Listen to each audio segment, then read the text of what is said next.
श्री स्वामी समर्थ. आजची आपली कथा आहे सासूचा अहंकार. मंजिरीचं लग्न मोठ्या थाटामाटात झालं होतं. पुण्याजवळच्या एका शांत भागात दीपकचं घर होतं. घर मोठं नव्हतं, पण व्यवस्थित आणि नीटनेटकं होतं. लग्नानंतर पहिल्याच दिवशी मंजिरीने उंबरठा ओलांडला तेव्हा तिच्या मनात हजारो स्वप्न होती. दीपक प्रेमळ होता, सासरे शांत स्वभावाचे आणि सासूबाई ललिताबाई घरातल्या प्रत्येक गोष्टीवर नजर ठेवणाऱ्या, काटेकोर आणि ठाम. पहिल्या काही दिवसात सगळं सुरळीत चाललं. मंजिरी मनापासून घरकाम करत होती. ललिताबाई तिला काम शिकवत होत्या, पण त्यांच्या बोलण्यात एक कठोरपणा होता. प्रत्येक वाक्यात माझ्या मनाप्रमाणे हा आग्रह जाणवत होता. भाजी अशी चिरायची नाही. आमच्या घरात सगळं माझ्या पद्धतीने होतं, त्या म्हणत. मंजिरी शांतपणे मान डोलावत असे. एक दिवस दुपारी दरवाजाची बेल वाजली.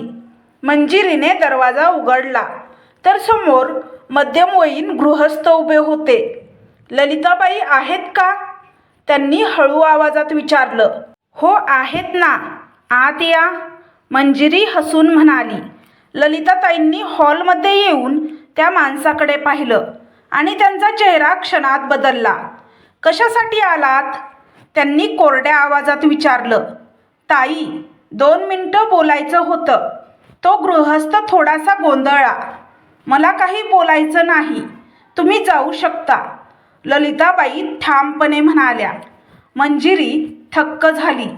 तो माणूस शांतपणे उठला. जाताना त्याच्या डोळ्यात पाणी होतं. तो निघून गेल्यावर मंजिरीने हळूच विचारलं. आई, कोण होते ते? ललिताताईंनी कटाक्ष टाकला.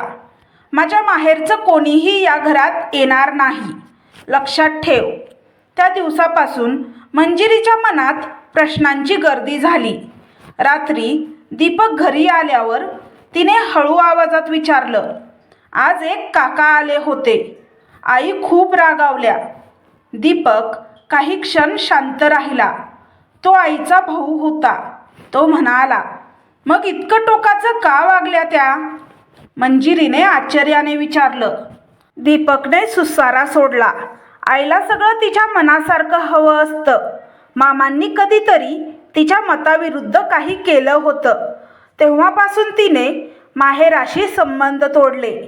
पण एवढ्या वर्षांनीही? मंजिरीचा आवाज कातर झाला. आई बदलणार नाही, दीपक निर्विकारपणे म्हणाला. त्या रात्री मंजिरीला झोप लागली नाही. तिला तिच्या स्वतःच्या माहेराची आठवण आली.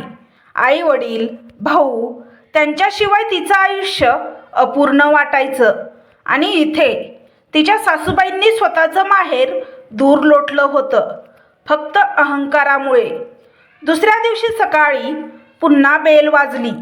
पुन्हा तोच गृहस्थ. ताई, निदान ऐका तरी, तो विनवणी करत म्हणाला. ललिताताईंचा आवाज चढला. मी सांगितलं ना, मला काही ऐकायचं नाही. माझ्या निर्णयावर मी ठाम आहे. मंजिरीने त्या माणसाच्या चेहऱ्याकडे पाहिलं. त्याच्या डोळ्यात अपमान नव्हता, फक्त वेदना होत्या. तो निघून गेल्यावर मंजिरीने धाडस करून विचारलं. आई, नाती इतकी सहज तोडता येतात का? ललिताताई भडकल्या.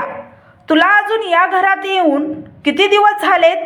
मला शिकवू नकोस, माझं बरोबर आहे. मंजिरी शांत झाली, पण तिच्या मनात शब्द घोळत होते. माझं बरोबर आहे. त्या दिवसानंतर मंजिरीने एक गोष्ट लक्षात घेतली. ललिताताईंना जर एखादी गोष्ट त्यांच्या मनाविरुद्ध झाली तर त्या लगेच अबोला धरायच्या. दीपक उशिरा घरी आला तर 2 दिवस बोलणं बंद. सासऱ्यांनी वेगळं मत मांडलं तर नाराजी. घरातलं वातावरण नकळत ताणलेलं असायचं. एकदा मंजिरीने तिच्या आईशी फोनवर बोलताना हसून काहीतरी सांगितलं. फोन ठेवल्यावर ललिताताईंनी विचारलं, दररोज इतकं काय बोलायचं असतं माहेरच्यांशी? मंजिरी थोडी दचकली. आई आहे ना म्हणून. ललिताताईंच्या चेहऱ्यावर कठोर भाव आले. लग्न झाल्यावर मुलीचं घर बदलतं. इथलं घर महत्त्वाचं असतं, माहेरचं नाही. मंजिरीला हे वाक्य टोचलं. घर बदलतं, पण नातं बदलतं का? हा प्रश्न तिच्या मनात घुमत राहिला. त्या रात्री तिने दीपकला विचारलं, तुला कधी वाटत नाही का की आईने मामांशी बोलावं? दीपकने डोळे चुकवले. मी प्रयत्न केला होता, पण आईचं म्हणणं एकच, माझा स्वाभिमान मोठा आहे. मंजिरीला जाणवलं, हा स्वाभिमान नव्हता, हा अहंकार होता.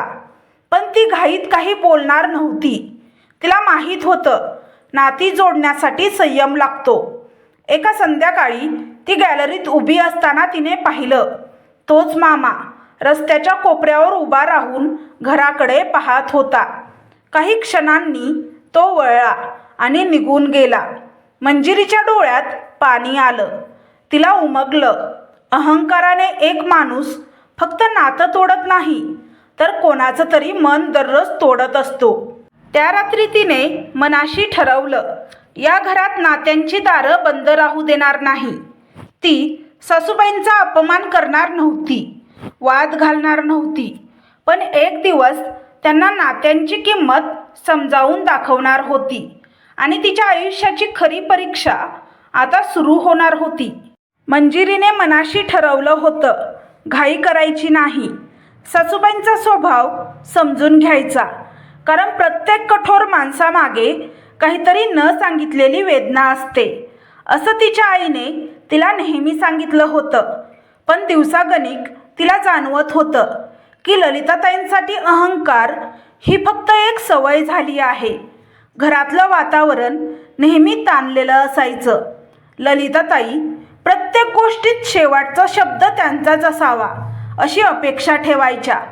दीपकने एकदा निर्णय स्वतः घेतला तरी त्या नाराज व्हायच्या. एकदा दीपकने हॉलसाठी नवा पडदा आणला. मंजिरीला तो खूप आवडला. किती छान रंग आहे, ती आनंदाने म्हणाली. ललिताताई पडद्याकडे पाहत म्हणाल्या, मला विचारलंस का? आमच्या घरात निळा रंग कधीच वापरला नाही. दीपक थोडासा गोंधळला. आई, मला वाटलं बदल म्हणून. माझ्या घरात बदल करायचा असेल तर आधी मला विचारायचं, त्यांनी ठामपणे सांगितलं. त्या दिवसापासून 2 दिवस त्यांनी दीपकशी बोलणं बंद केलं. मंजिरीने हे सगळं शांतपणे पाहिलं.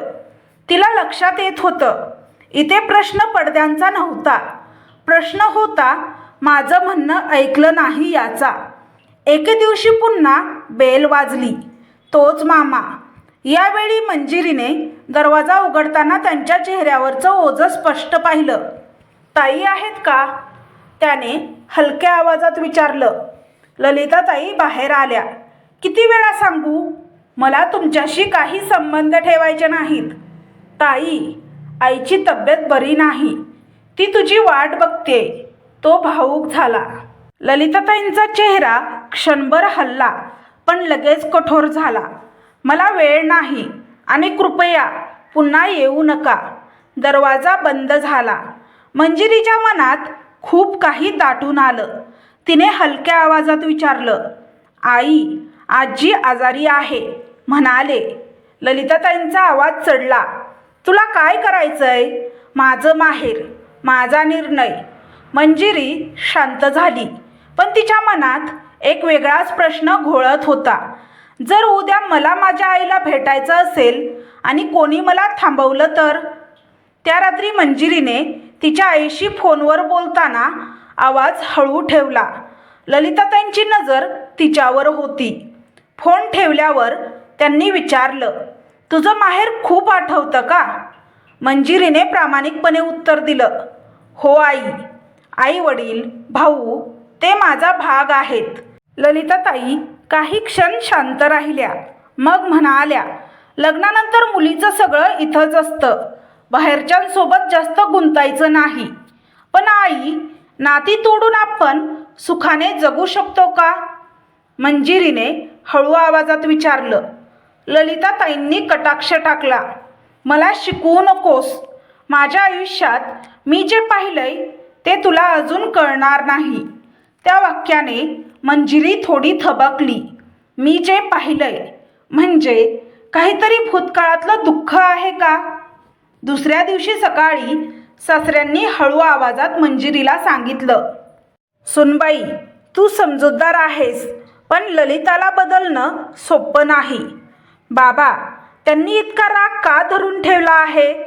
मंजिरीने विचारलं. सासरे सुसारा टाकत म्हणाले, एकदा त्यांच्या भावाने त्यांना विरोध केला होता. ललिताने त्याच्यासाठी मुलगी पाहिली होती, पण त्याने त्या मुलीसोबत लग्न केलं नाही. त्याला आवडणाऱ्या मुलीसोबत लग्न केलं आणि ललिताने तो स्वाभिमानाचा मुद्दा केला. तेव्हापासून दुरावा वाढत गेला. मंजिरीला जाणवलं, कधी कधी एक छोटीशी गोष्ट वर्षानुवर्ष भिंत बनून उभा राहते. त्या दिवशी संध्याकाळी दीपक ऑफिसमधून थकून आला. तो थोडासा उशिरा आला होता. किती वाजलेत बघितलंस? ललिताताईंनी कठोर आवाजात विचारलं. आई, मी सांगितलं होतं ना, मीटिंग आहे.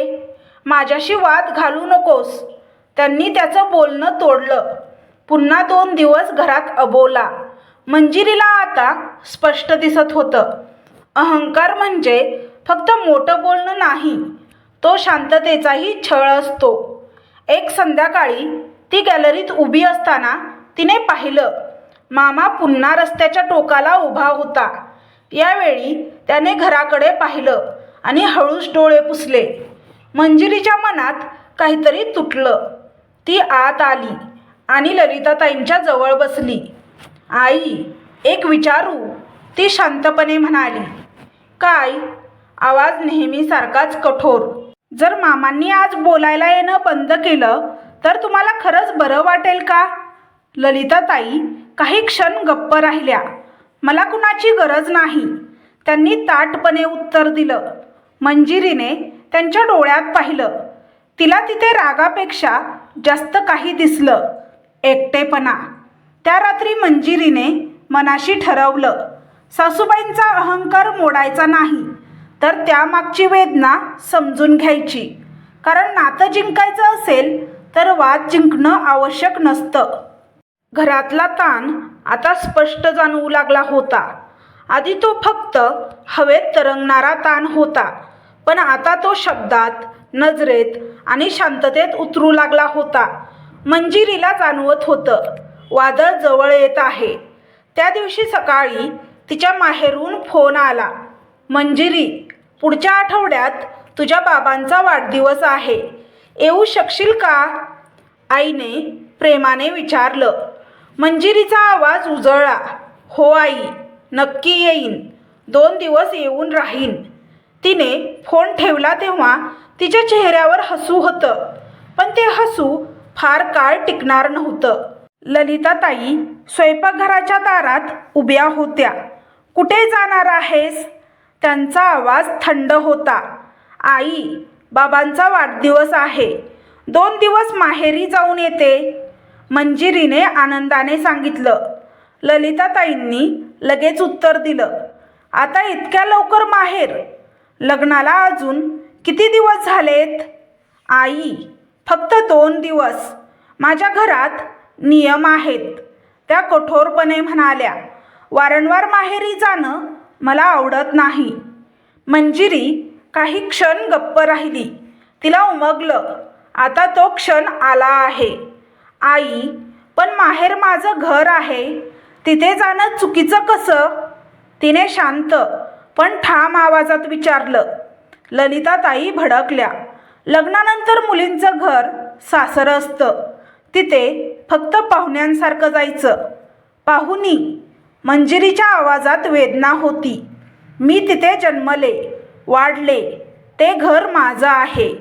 खूप बोलायला लागली आहेस. ललिताताईंचा आवाज उंचावला. माझ्या मनाविरुद्ध काही होणार नाही. दीपक त्यावेळी हॉलमध्ये होता. तो उठून स्वयंपाकघरात आला. आई, 2 दिवस जाऊ दे ना तिला, त्याने हळू आवाजात सांगितलं. ललिताताईंनी त्याच्याकडे रोखून पाहिलं. तुला काय वाटतं, मी चुकीची आहे? दीपक गप्प झाला. मंजिरीला त्याचा गोंधळ समजत होता. तो आईच्या प्रेमात अडकलेला मुलगा होता, पण ती मात्र स्वतःच्या अस्तित्वासाठी उभी राहणार होती. त्या दिवशी दुपारभर घरात शांतता होती. ललिताताईंनी पुन्हा अबोला धरला होता. संध्याकाळी मंजिरी गॅलरीत उभी राहून विचार करत होती. हे फक्त माहेरी जाण्याचं प्रकरण नाही. हा प्रश्न आहे, नात्यांची किंमत मानायची की नाही. दुसऱ्या दिवशी सकाळी ललिताताईंनी तिला सरळ सांगितलं, तू जर माहेरी गेलीस तर परत आल्यावर माझ्याकडे अपेक्षा ठेवू नकोस की मी तुझ्याशी बोलणार. हा स्पष्ट इशारा होता. मंजिरीच्या डोळ्यात पाणी आलं, पण आवाज ठाम होता. आई, तुम्ही बोलला नाही तरी चालेल, पण मी माझ्या आईवडिलांपासून दूर राहू शकत नाही. हे वाक्य घरात घणाघाती ठरलं. ललिताताई काही क्षण स्तब्ध झाल्या, मग म्हणाल्या, म्हणजे तुला माझं काहीच वाटत नाही? आई, मला तुम्हीही तितक्याच प्रिय आहात, मंजिरीने शांतपणे उत्तर दिलं. पण एका नात्यासाठी दुसरं नातं तोडणं योग्य नाही. त्या दिवशी दीपक खूप अस्वस्थ होता. मंजिरी, थोडं समजून घे ना, तो म्हणाला. आईला राग येतो, पण तिचं मन वाईट नाही. मला माहिती आहे, मंजिरी म्हणाली. पण दीपक, आपण त्यांच्या रागाला साथ दिली तर तो कायम राहील. दीपकने डोकं खाली घातलं. मी मध्ये अडकलोय, तू मध्ये अडकलेला नाही, मंजिरी म्हणाली. तू निवड करत नाहीयेस. ते शब्द दीपकच्या मनात रुतले. त्या आठवड्यात मंजिरी माहेरी गेली. जाण्यापूर्वी तिने ललिताताईंना नम्रपणे नमस्कार केला. आई, 2 दिवसात परत येते. ललिताताईंनी उत्तर दिलं नाही. माहेरी गेल्यावर मंजिरीने आईवडिलांसोबत वेळ घालवला, पण मन मात्र शांत नव्हतं. तिला माहिती होतं, परत गेल्यावर वादळ आणखी मोठं असणार. ती परत आली तेव्हा घरात वातावरण गारठलेलं होतं. ललिताताई तिला पाहूनही दुर्लक्ष करत होत्या. ती त्यांच्या जवळ जाऊन म्हणाली, आई, मी आले. काहीच उत्तर नाही. 2 दिवस, 3 दिवस अबोला. मंजिरीने मात्र तिच्या वागण्यात बदल केला नाही. ती नेहमीप्रमाणे त्यांची काळजी घेत होती. एक संध्याकाळी अचानक ललिताताईंचा भाऊ पुन्हा आला. यावेळी मंजिरीने दरवाजा उघडला आणि त्यांना आत बसवलं. ताई बोलणार नाही, ते निराशेने म्हणाले. आज तुम्ही बसून राहा, मंजिरी शांतपणे म्हणाली. ललिताताई हॉलमध्ये आल्या आणि भावाला पाहताच रागाने म्हणाल्या, तू पुन्हा इथे का आलास? मंजिरीने धाडस केलं. आई, आज त्यांना जाऊ देऊ नका. ललिताताईंच्या डोळ्यात संताप चमकला. तू माझ्या निर्णयात पडतेस. आई, मंजिरीचा आवाज थरथरत होता, पण शब्द ठाम होते. तुम्ही मला माहेरपासून दूर राहायला सांगितलं. तुम्ही स्वतःही तुमचं माहेर सोडलत. पण खरंच सांगू, तुम्ही आनंदी आहात का? हॉलमध्ये शांतता पसरली. मामांच्या डोळ्यात पाणी आलं. ताई, आम्ही फक्त तुझी वाट बघतोय. आई सारखी आजारी असते. तिला तुला बोलायचं आहे, भेटायचं आहे, मिठी मारायची आहे. माझ्या निर्णयाची शिक्षा तू सगळ्यांना का देत आहेस? ललिताताईंच्या चेहऱ्यावरचा कठोरपणा हलू लागला, पण त्यांचा अहंकार अजून जिवंत होता. मला कुणाची गरज नाही, त्या पुन्हा म्हणाल्या. मंजिरी त्यांच्या जवळ जाऊन बसली. आई, गरज नसली तरी माणसं असतात, म्हणून जीवन सुंदर असतं. अहंकार आपल्याला मजबूत दाखवतो, पण आतून एकटं करतो. दीपक स्तब्ध होऊन सगळं ऐकत होता. आई, तो पहिल्यांदा ठाम आवाजात म्हणाला, मला माझ्या मामाशी बोलायचं आहे आणि मला माझ्या बायकोलाही तिच्या आईवडिलांशी बोलू द्यायचं आहे. हे वाक्य ऐकून ललिताताई थबकल्या. त्यांच्या डोळ्यात पाणी दाटलं, पण त्यांनी ते लपवण्याचा प्रयत्न केला.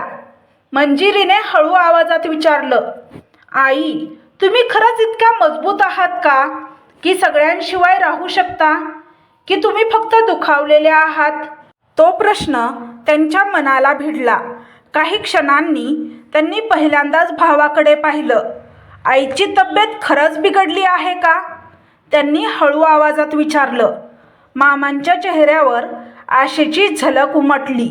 हो ताई, ती रोज तुझं नाव घेते. ललिताताईंच्या डोळ्यातून एक अश्रू ओघळला. मंजिरीला कळलं, भिंत हलायला लागली आहे, पण अजून ती पूर्णपणे कोसळलेली नव्हती. मामा म्हणाले, तू आईबाबांना भेटायला आली तर आम्हाला खूप आनंद होईल. त्या रात्री ललिताताई आपल्या खोलीत बराच वेळ शांत बसल्या होत्या. त्यांच्या मनात भूतकाळ, राग, स्वाभिमान आणि एकटेपण सगळं एकत्र मिसळलं होतं. मंजिरीने बाहेरून पाहिलं. अहंकार म्हणजे फक्त इतरांना दूर करणं नाही, तर स्वतःलाही कैद करणं असतं. त्या रात्रीनंतर घरातलं वातावरण बदललं होतं. पूर्णपणे नाही, पण हलकंसं, जणू काही बंद खिडकीची एक कडी सैल झाली होती. ललिताताई सकाळी नेहमीप्रमाणे लवकर उठल्या, पण त्यांच्या हालचालीत नेहमीचा ताठपणा नव्हता. त्या शांत होत्या, विचारात. मंजिरीने त्यांना चहा देताना हलक्या आवाजात विचारलं, आई, साखर कमी जास्त? ललिताताईंनी तिच्याकडे पाहिलं. त्या नजरेत कालचा राग नव्हता, थोडा थकवा, थोडं मऊपण. जशी रोज घालतेस तशीच, त्या हळूच म्हणाल्या. तो साधा संवादही मंजिरीसाठी मोठा होता. त्या दिवशी दुपारी मामांचा फोन आला. ललिताताई हॉलमध्ये बसल्या होत्या. फोन वाजत राहिला. त्यांनी स्क्रीनकडे पाहिलं, हात पुढे केला आणि परत घेतला. मंजिरी शांतपणे त्यांच्याजवळ बसली. आई, कधी कधी एक फोन उचलला की आयुष्य बदलतं, ती म्हणाली. ललिताताईंनी तिच्याकडे पाहिलं. काही क्षण त्यांनी डोळे मिटले आणि फोन उचलला. हॅलो. त्यांचा आवाज हलका थरथरत होता. तिकडून मामांचा आवाज ऐकू येत होता. ताई, तू ठीक आहेस ना? ललिताताई काही क्षण बोलू शकल्या नाहीत. मग हलक्या आवाजात म्हणाल्या, आई कशी आहे? तो प्रश्न म्हणजे वर्षानुवर्षांनी उघडलेलं दार होतं. फोन ठेवल्यावर त्यांच्या डोळ्यात अश्रू होते. त्यांनी चेहरा वळवला, पण मंजिरीने पाहिलं होतं. मी इतकी चुकीची होते का? ललिताताईंनी अचानक विचारलं. मंजिरी त्यांच्या जवळ बसली. आई, चुकीचं कोण होतं हे महत्त्वाचं नाही. महत्त्वाचं आहे की अजून वेळ गेलेली नाही. त्या संध्याकाळी दीपक घरी आला तेव्हा त्याने आईच्या चेहऱ्यावर वेगळं काहीतरी पाहिलं. दीपक, ललिताताईंनी त्याला हाक मारली. उद्या आपण गावाला जाऊ, आईला भेटायला. दीपक थक्क झाला. खरंच आई? त्यांनी मान हलवली. दुसऱ्या दिवशी सगळे गावाकडे गेले. मामांच्या घरी पोहोचल्यावर दार उघडलं आणि आतून आजी बाहेर आल्या. त्यांची तब्येत खरोखरच खालावलेली होती. ललिताताईंनी त्यांना पाहिलं आणि वर्षानुवर्ष साठवलेला अहंकार एका क्षणात ढासळला. त्या धावत जाऊन आईच्या गळ्यात पडल्या. आई, मला माफ कर. त्या शब्दात रडणं होतं, पश्चाताप होता आणि मोकळेपणाही होता. बाबा, मामी, मामांच्या डोळ्यात आनंद अश्रू होते. मंजिरी थोड्या अंतरावर उभी राहून हे सगळं पाहत होती. तिच्या मनात समाधान होतं. तिने वाद जिंकला नव्हता, तिने नातं जिंकलं होतं. घरी परतताना गाडीत शांतता होती, पण ती ओझ्याची नव्हती, ती समाधानाची होती. घरी आल्यावर ललिताताईंनी मंजिरीला जवळ बोलावलं. मंजिरी, त्या म्हणाल्या, तू मला आरसा दाखवला. मी स्वतःला खूप मजबूत समजत होते, पण खरं तर मी रागाच्या मागे लपलेली होते. मंजिरीने हसत उत्तर दिलं, आई, तुम्ही वाईट नव्हत्या, फक्त दुखावलेल्या होतात. ललिताताईंनी तिचा हात हातात घेतला. आजपासून या घरात कुणालाही त्यांच्या माहेरापासून दूर राहावं लागणार नाही. नातं तोडणं सोपं असतं, टिकवणं कठीण. आणि मी कठीण मार्ग निवडते. दीपकने हसत म्हटलं. माझ्या आईचा हा नवा निर्णय मला जास्त आवडला. घरातलं वातावरण आता खरंच बदललं होतं. काही दिवसांनी मामांचं पुन्हा घरात येणं झालं. यावेळी पाहुणे म्हणून नाही, तर आपले म्हणून. हॉलमध्ये हसण्याचे आवाज घुमत होते. मंजिरी तिच्या आईंशी फोनवर मोकळेपणाने बोलत होती. ललिताताई जवळ बसून विचारत होत्या, तुझी आई कशी आहे? कधी बोलू दे मला. त्या साध्या वाक्यात बदल दडला होता. एका संध्याकाळी ललिताताई गॅलरीत उभ्या होत्या. सूर्य मावळत होता. मंजिरी, त्या म्हणाल्या, अहंकार माणसाला उंच दाखवतो, पण तो सावलीसारखा असतो. सूर्य मावळला की फक्त अंधार उरतो. मंजिरीने त्यांच्या खांद्यावर हात ठेवला. आता तुमच्या आयुष्यात अंधार नाही आई. ललिताताईंनी हसत उत्तर दिलं, कारण तू आहेस. त्या दिवसानंतर घरात एक नियम झाला. वाद होऊ शकतात, मतभेद होऊ शकतात, पण नाती तोडली जाणार नाहीत. मंजिरीला जाणवलं, सासू बदलल्या नाहीत, त्या मोकळ्या झाल्या. अहंकाराची भिंत कोसळली होती आणि त्या भिंतीच्या जागी उभं राहिलं होतं प्रेम, समजूतदारपणा आणि नात्यांचं खऱ्या अर्थाने मोठेपण. कथेचा संदेश असा आहे की अहंकार नात्यांना दूर करतो, पण प्रेम त्यांना परत जोडू शकतं. स्वाभिमान आणि अहंकार यात फरक असतो. मोठेपणा म्हणजे माफी मागणं आणि नातं जपणं. तर तुम्हाला ही कथा कशी वाटली हे कमेंट बॉक्समध्ये कमेंट करून नक्की सांगा. कथा आवडल्यास व्हिडिओला लाईक, शेअर, सबस्क्राईब करा. व्हिडिओला हाईप करा, जेणेकरून हा व्हिडिओ जास्त प्रेक्षकांपर्यंत पोहोचेल. व्हिडिओ पाहिल्याबद्दल तुमचे मनापासून धन्यवाद. श्री स्वामी समर्थ.